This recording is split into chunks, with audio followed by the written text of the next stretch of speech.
రాజకీయం కోసం దేన్నైనా వాడేటటువంటి తత్వం ఇదివరకు లేదు. ఇప్పుడు బాగా పెరిగింది. చివరికి దేవుణ్ణి కూడా రాజకీయంలోకి తీసుకొచ్చేటటువంటి తత్వానికి సాక్ష్యంగా నిలుస్తున్నటువంటిది ఒక ఎత్తు.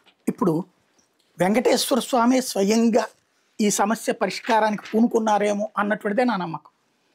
ఆయన కోరుకున్న విధం చూడండి. ఇప్పటికైనా సరే తీసుకెళ్ళి జగన్నే జైల్లో పెడతారా, వైవి సుబ్బారెడ్డిని జైల్లో పెడతారా, ధర్మారెడ్డిని జైల్లో పెడతారా, వాళ్ళ కల్తీకి సంబంధించి ఇంతకుముందు ఏదైతే పంది కొవ్వు ఆవు కొవ్వు అని చెప్పినందుకు చెంపలేసుకుంటారా, లేకపోతే గనక అదే ఉందిలే ఎవడు జనాలు ఆ రోజుది అయిపోయింది, ఇవాళ మేము పామాయిల్ అన్నాం అంటే పామాయిల్, రేపు డాల్డా అంటే డాల్డా అన్నాం, మన శ్యామలరావు గారు డాల్డా అన్నారు, ఆ తర్వాత ఇప్పుడు పామాయిల్ అన్నారు, మధ్యలోనేమో ఆవు కొవ్వు పంది కొవ్వు అని చంద్రబాబు అన్నారు. ఇది దేవుడి ప్రసాదంతో దేవుడి ప్రసాదం తిన్న భక్తుల మనోభావాలతో ఆటలాడుతున్నారు. ఇక్కడ హిందుత్వవాదం పెద్ద ఎత్తున రైజ్ అవుతున్న సందర్భంలో ఆ హిందుత్వవాదులు కూడా కన్ఫ్యూజ్ చేస్తున్నారు.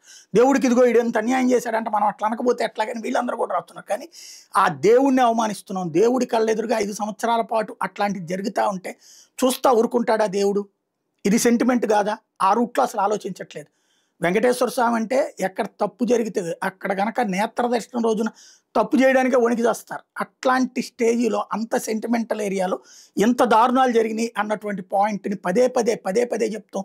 అది ఆ పుణ్యక్షేత్రం మీద మనకు ఉండేటటువంటి ఆ విపరీతమైనటువంటి భక్తి భావనను దెబ్బతీయడం కాదా? ఇది స్లోగా జరుగుతుంది, అది అర్థం కావట్లేదు. పరకామణి ఇష్యూలోనైనా ఇదైనా సరే హిందువుల యొక్క సెంటిమెంటే నష్టపోతున్నది. ఎదుటివాడికి ఒక అవకాశం ఇస్తున్నట్టు అవుతుంది. మీ దేవుడికే కల్తీదా, చివరికి ఆవు పంది కోవుది ఇచ్చారట, మీరే చూసుకోలేకపోయారు అని చెప్పేటటువంటి కాన్సెప్ట్లో మాట పడవలసి వస్తుంది హిందువులు. అక్కడ ఏమన్నా నిజ నిరూపణ అయిందా? లేదు. అసలు సిబిఐ విచారించమంది ఏంటి? సుప్రీంకోర్టు అది దాని గురించి కదా విచారించమంది, అది విచారిస్తున్నారు. అది విచారించడం మానేసి డాల్డానా నెయ్యిన దాంట్లో వెనక్కి తిప్పి పంపించడం గతంలో జరిగినాయా లేదా? అదే రూలా కాదా? ఉట్టి కాదు డాల్డాతోనే తయారు చేశారు. డాల్డాతో తయారు చేస్తే మనం తినే పునుగులు టిఫిన్లు దోశల్లో కూడా కంపు కొడుతుంది. అట్లాంటిది లడ్డూలు అట్లా జరిగితే అసలు 5 ఏళ్ళు చూస్తూరుకుంటారు. ఇప్పుడు మళ్ళీ దానికి లేదు, మధ్యలో కొంతమంది చెప్పారు, నువ్వు చెప్తే తీసి అవతల పడేస్తారు, ఆటోమేటిక్గా దాన్ని వదిలేశారు అంటే వీళ్ళే స్టోరీలు అల్లేస్తారు, అంతా నడుస్తుంది.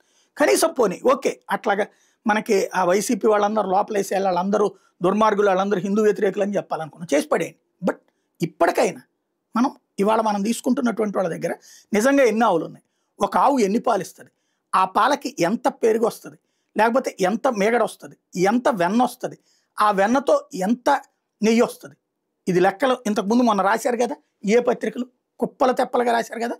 ఇప్పుడు రోజుకి దాదాపుగా 1000 కిలోల నెయ్యి కావాలా? అన్ని ఆవులు ఇప్పుడు మనకి సప్లై చేస్తున్న వాళ్ళ దగ్గర ఉన్నాయా? సాధారణంగా డైరీలు ఏం చేస్తాయి, వాళ్ళు పెంచరు, వాళ్ళు పెంచేది 10%, మిగతా అన్నింటి రైతులకి పెంచేటటువంటి వాళ్ళ దగ్గర పాలు తీసుకుని ఇస్తారు. నేను 1,00,000 సార్లు చెప్తున్నా. ఆ రామచంద్ర యాదవ్ పదే చెప్పుకొచ్చాడు, నాకు అప్పచెప్పండి నేను ఆవులు ఇస్తాను, దేశవ్యాప్తంగా మంచి పాలు ఇచ్చేటటువంటి ఆవుల్ని తీసుకొస్తాను. మనం గోశాలలు ఏర్పాటు చేసి ఆవుల్ని పెంచి ఆ ఆవులతో పాలు తీసి ఆ పాలతో శ్రీనివాసుడికి మనం ఎందుకు వెన్న తయారు చేయాలన్న ఆలోచన రావట్లేదు. రాష్ట్రంలో ఉన్నటువంటి అన్ని ఆలయాల దగ్గర అట్ట ఎందుకు ఏర్పాటు చేయట్లేదు? లేదా ప్రతి రైతుకి 4 ఆవులు కొనిచ్చి ఆవుల నుంచి తీసుకొచ్చి అక్కడ డైరీలో పెట్టండి అని ఎందుకు చెప్పట్లేదు? అప్పుడు మీ పేరు చరిత్రలో నిలబడిపోతుంది కదా. శ్రీనివాసుడు మిమ్మల్ని జీవితకాలం మీ కుటుంబాన్ని మీ వంశాన్ని ఆశీర్వదిస్తాడు. ఒక్కసారి అటు చంద్రబాబు గారు, పవన్ కళ్యాణ్ గారు, లోకేష్ గారు, నాయుడు గారు ఒక్కసారి ఆలోచించండి. మీ వంశం మొత్తం వృద్ధి చెందాలంటే, మీ వంశానికి చిరకాలం జీవితకాలం మీకు పూర్తి స్థాయి ఆశీస్సులు కావాలంటే రాష్ట్ర వ్యాప్తంగా ఓ 10 లక్షల గోవుల్ని తీసుకురండి. ఆ 10 లక్షల ఆవులతో గోశాలలు నిర్వహించడం, ఒక 2 లక్షల ఆవులతో గోశాలలు నిర్వహించండి. అట్లాగా అక్కడ యాదవులకి ఉపాధి అవకాశాలు కల్పించండి. మిగతా 8 లక్షలని రైతులకు ఇవ్వండి. వాళ్ళ చేత ఆవు పాలను తీసుకెళ్ళి డైరీలో పెట్టించి ఆ డైరీలో వచ్చినటువంటి పాలలోంచి తీసిన వెననే మనం వాడుకుందాం. తద్వారా అసలు ఇంకోసారి కల్తీ చేసే అవకాశం జీవితంలో లేకుండా చేద్దాం. ఇది మీకు భగవంతుడు ఇచ్చినటువంటి అసైన్మెంట్ ఏమో ఒక్కసారి ఆలోచించుకోండి.